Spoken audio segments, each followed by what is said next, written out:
Hello friends, Anderson here. Welcome back to Worlds Without Number, or possibly Series Without Ending, as we continue to build the world of Aina and specifically the city of Coleraine in a ongoing preparation series that goes on for quite a bit longer than I anticipated, but I enjoy it, and so it seems do you, judging by your feedback, your contributions. So we're keeping it going until we're wrapping it up, and the way it looks right now, what we still have to do on the docket is to create 3 factions worth of 2 historical events each, which we will do today.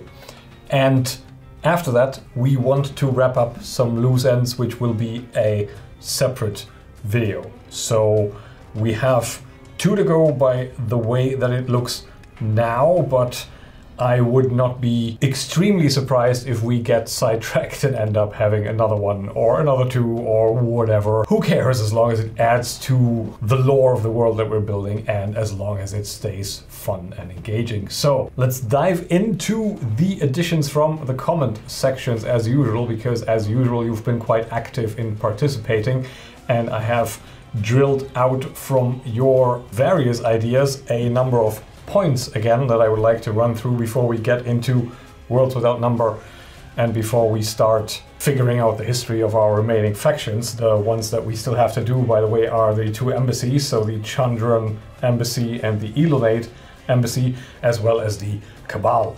That's gonna be fun. So comment contribution first, but first before the first. That doesn't make sense, but we'll roll with it.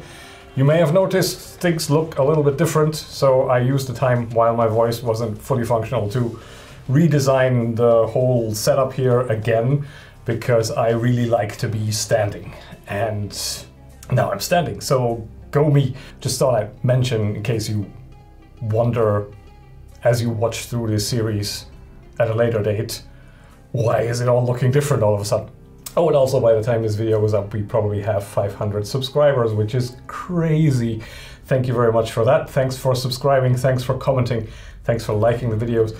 Please keep doing that because it feeds my ego. No, it puts the word out, it links the video to other places, it attracts people that then can help contribute again, and we get even more ideas and everything's going to be so much better. Anyway, that's my slightly hyperactive intro for today, and for the moment, let's dive into the additions from the comment section. We have some points to go through. The first one being the verticality of Coleraine and the luxury of space, which is a mouthful, and all of that is to say we had a thought about the design and layout of the city, kicked off by the topic of towers and envisioning what this refinery, this great piece of progress that the sanctioners had built, would look like. And that put the mind to the idea of, well, what are the implications of having this force field radiating out and creating this sort of protected area in the pit that used to be Gunnardi's workshop city. And the main implication that came to mind is that the ground covered creates a fairly limited piece of real estate. It's almost like an island where you can run out of space. And what would the entrepreneurial peoples of this world of Aina that want to settle here do? Well, very likely they will start building tall by magical means, by shantytown rickety means, depending on how far out you go. So I envision this city as being built tall, with rooftop walkways and houses built upon towers and connected by death-defying planks as squatters live all high up, and the guild and artisanal quarters are spires upon spires connected by delicate walkways and a webbing of connecting high-altitude tunnels. So Coleraine is a very vertical place, just based on the restriction that while it can go wide to a certain extent, if it wants to use the full extent of the protection of Gunnardi's workings that is still functioning, it will have to go into that dome. And by implication, it also would suggest that one of the luxury goods, in a manner of speaking, in the city is space. So True luxury in Coleraine is basically having a freestanding little mansion, which barely exists, I would imagine. But the equivalent of just having a lot of personal space for a single family even, or single person, is something only the very, very rich can afford, and everyone else lives in very squalid, cramped, confined spaces. Further to that, we have put some thought into a name for our artificers, our Gunardian followers, the servitors of Gunardi, who want to bring him back. And we approached it on the level of synonyms, so maintenance was thrown out there, preserving was thrown out there, and I ran that through a bunch of word association websites and eventually landed on a custodian aspect, which I thought I liked. And then custodian, for me, just the connotations weren't quite right.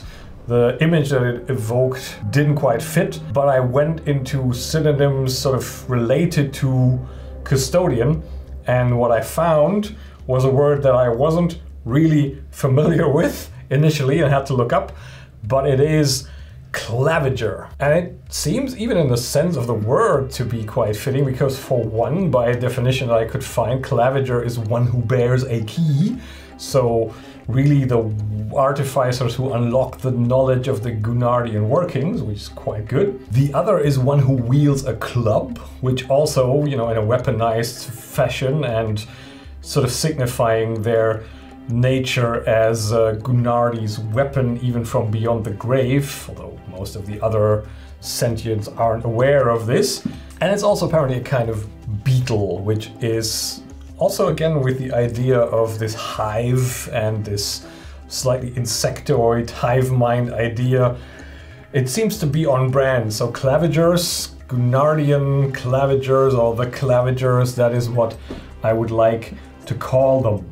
It's also kind of an obscure term, at least to me, because I had never run into it. Apparently it's a boss in Remnant from the Ashes, which I need to play, but I haven't done that yet. So that's one I like, and that's what we're going with. Thanks for the input and guiding me along the way. So I finally, through the combination of our powers, landed on this word that is new to me. So I even managed to expand my vocabulary, yay. And finally, we have to pick up still on this vocabulary piece that one of you suggested, the God's Blood, which I think is a very evocative, good name. And I wanted to give it some substance and integrate it into our game. And I think the way to do this is by association of the newly risen gods and the bloodline connection to the mortal relatives and descendants of these gods, because we have to imagine that somebody, for instance, who ascended to godhood like Daraja, probably she didn't just poof into thin air. She was imbued with divinity, and as her immortal realm formed in another plane of existence, as we've determined there are many of those, we can also envision that there was still a physical avatar kind of aspect to Daraja as she walked among still the remnants of her people, of her armies, and she would have potentially children, and that family would be God's blooded, and that family would be the ruling dynasty of Coleraine, the first one. We already touched upon this already, and for me, that implies that this is something, especially with a blood connection to the new Pantheon, the Cabal does not like those people, for sure, wants to wipe them out. So I would propose that God's blooded, in a sense of these God's blooded ruling families that existed right after the Gods' War, were slowly over the decades and centuries wiped out by clandestine efforts of the Cabal, assassinations and overthrows and plots and strings pulled in the background, and just making sure that the God's blood is no longer a thing. And for the most part this succeeds, but since it's also kind of a mythical thing, every now and again it comes back. So we picture that it can skip some generations or manifest in some kind of bastard line or offshoot of the old dynasties somewhere, and it could happen that someone in some innocuous family line all of a sudden manifests some strange abilities that come with being God's-blooded. What that is, we don't quite know yet. We will just leave that to the dice if that ever becomes a factor. And then, of course, once you manifest that, you find yourself the focal point of attention of the Cabal and find yourself hunted and your life threatened, but also at the same time somewhat the agent of chaos for prophecy, and you may gain a following and become also sort of a religious figure. So the re-emergence of a God's-blooded will always be a big deal in this world. That could be a thing for us to keep in mind. So thanks for suggesting the God's-blooded term. I really like it, and I think I'm finally finding a niche for it, and I'm happy we can do something with it. But now it is finally time to get back to our history, which means we engage one more time with our historical event table here, and for that we need our percentage dice, and we start our proceedings with the Chandran Embassy. So we need to generate 2 historical events for the Chandran Embassy. We still have our notes for the Chandran Embassy. We can quickly remind ourselves that the of-right heir to the throne of the Chandran Embassy, Kishori, is currently here because Kishori wants to link up with our resident rascally god, with Irwan. And we also have Ashlatar, the Unkind, the ambassador, who is not too pleased and amused by this, and who is also, strangely enough, not a tiefling, or an off-right rather, but a lizard folk. So that's the Chandran Embassy, that's the cornerstones we have to bear in mind. And now we can roll for a first historical event. Let's go. 31, which is freakish magic. Okay, that sounds promising. A particular type of magic was developed here that is unknown elsewhere and practiced in secret. So here in the Pit of Coleraine, the Embassy of the Prosperity of Chandra doubles as a sort of a chantry, a research chantry. Maybe they are trying to, and succeeded in, formulating some kind of magical school derived from the specific nature of the location here. The question is, does that have something to do with our primordial paragon, our magical MacGuffin substance? It almost feels like it doesn't to me, because it's a bit too magic-y for what I picture the Prosperity to be like, because they're more like warlike secrecy and using guile and force and magic sort of as a tool. I think we've already established before. So I think maybe it could also have something to do with this volcanic surrounding influence that goes back with this volcanic material that is also out there. So perhaps there is some kind of breakthrough that the Prosperity has achieved in channeling essence from the volcanoes, which then also brings in the cult of Irugu, and Irugu the White, who we determined was a lieutenant of sort, a general in the army of the old Pantheon, which is definitely then a situation of enmity, because the off-rights have no great love for the old Pantheon. So what could we connect that into? There's a, well, we call it blood glass, which is the cool divine essence mixed with lava.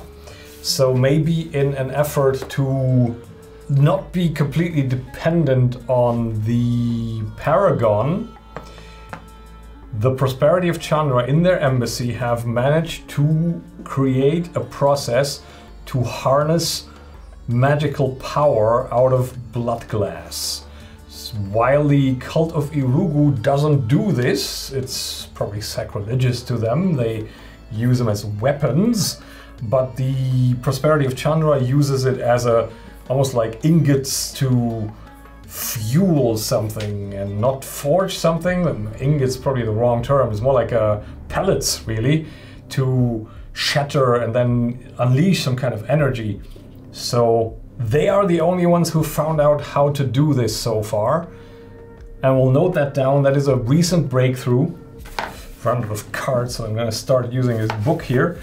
So we have a recent breakthrough in freakish magic. Chandran Offrights in Coleraine channel a new form of magic from the essence trapped in blood glass.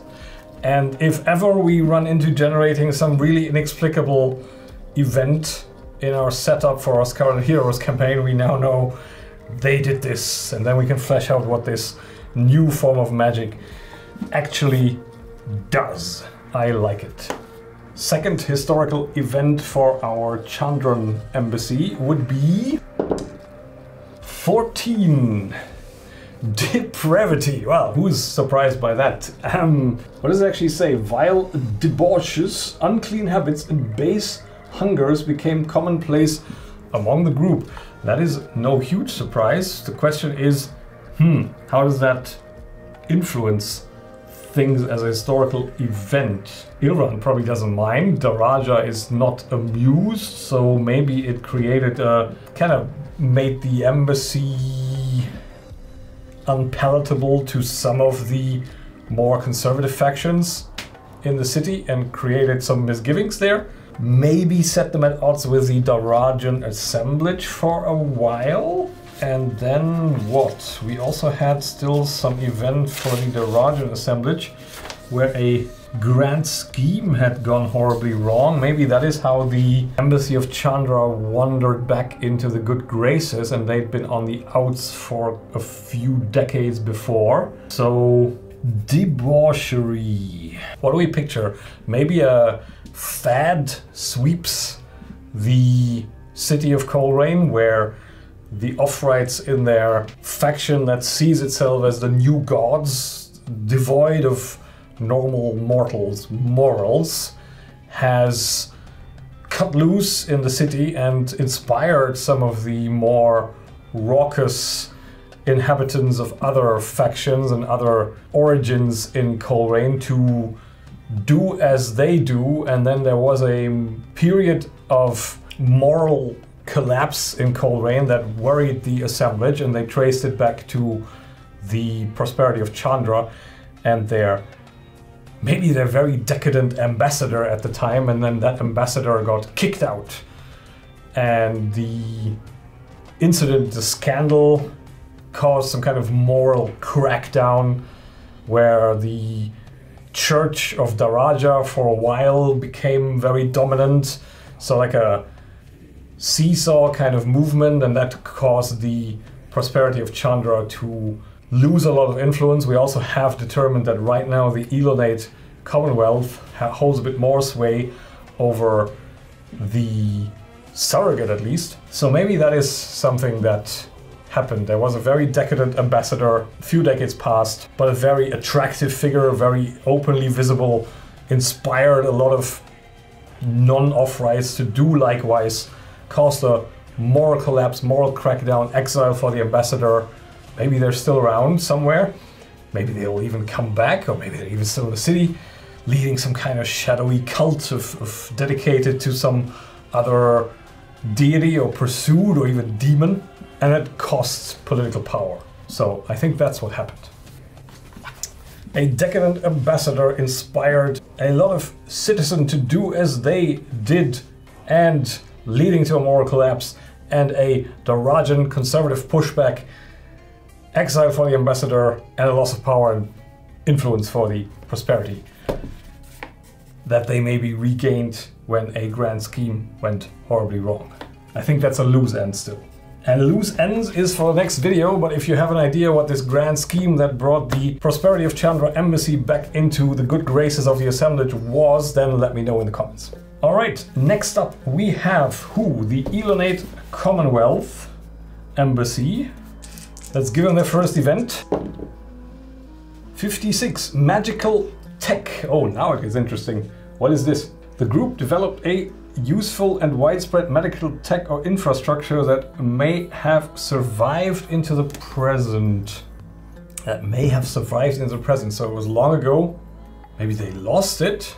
Maybe that's what they're looking for, because we remember they are digging currently. We find those notes again. We found that they are threatening their embassy building somehow. A danger exists in or near the court's own seat, and we were wondering whether they were starting to tunnel into the depth of Coleraine to get at, well, ostensibly something that is buried underneath, maybe some technology of Gunnardian origin, trying to tunnel into the workshop, which the assemblage probably doesn't want them to do, because that is something the city lays claim on.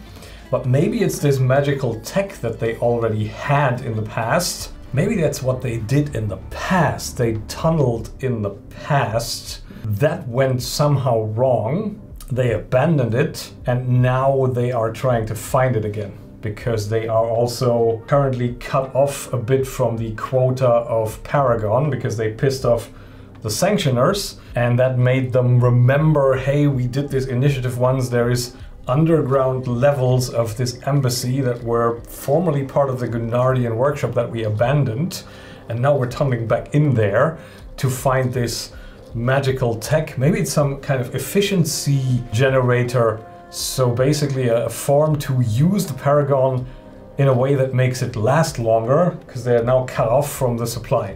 So it's like a converter of sorts, like an energy converter. I think that makes sense.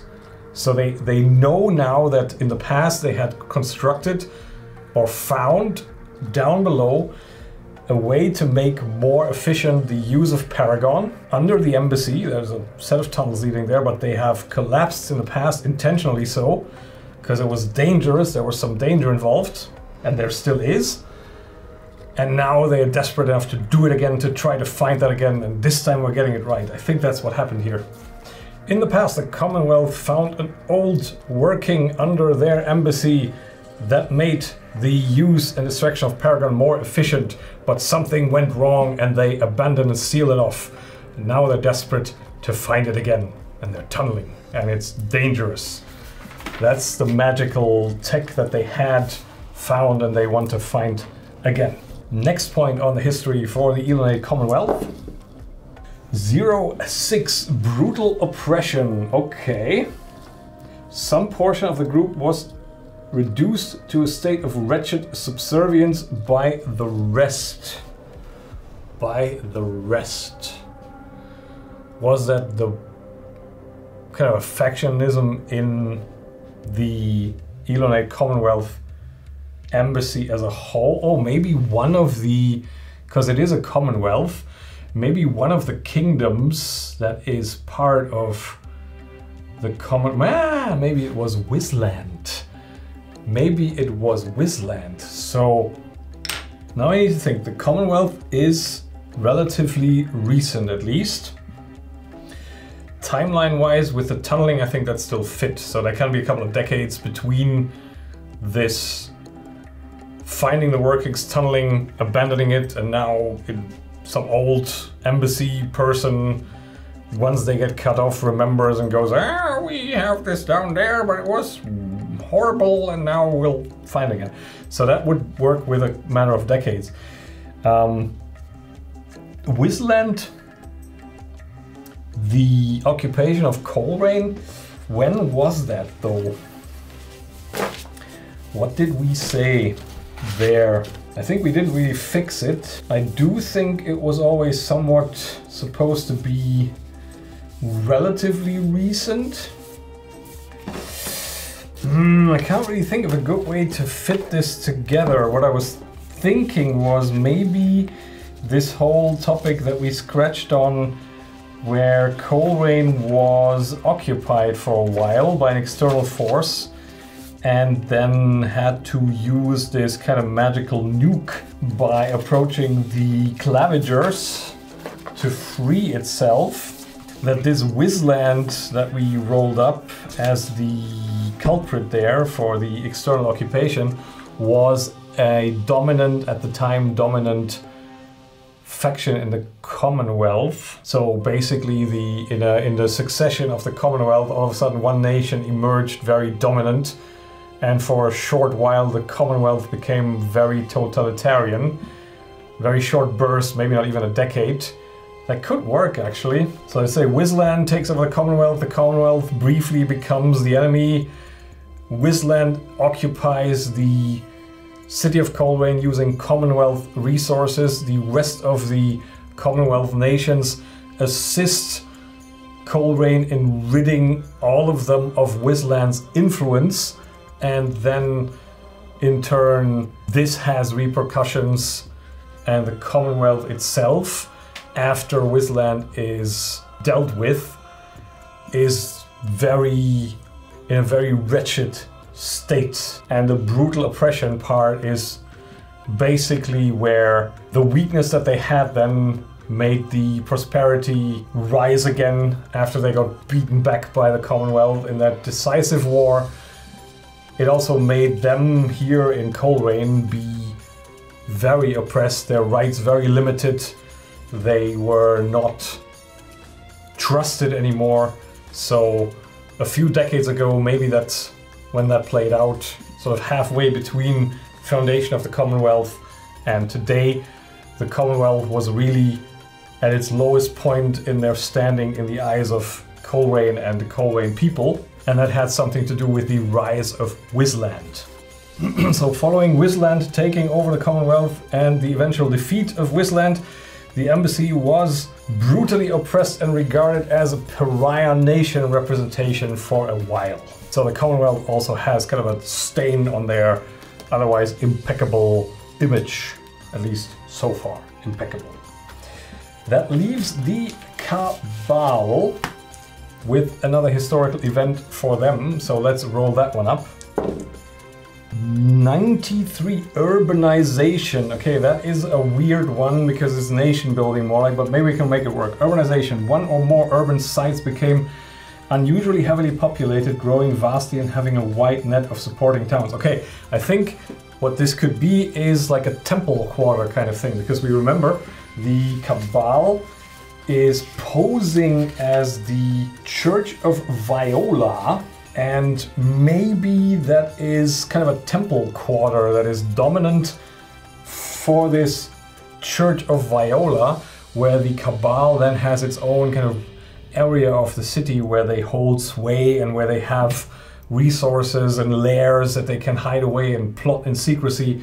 So their engagement as the Church of Viola front led to them having their own city quarter around their temple. I think that is what that means. It's a kind of a strange interpretation of urbanization, but I have to kind of roll with the punches here since it doesn't entirely fit what we're doing with these prompts. But it's a nice exercise with working with prompts as well.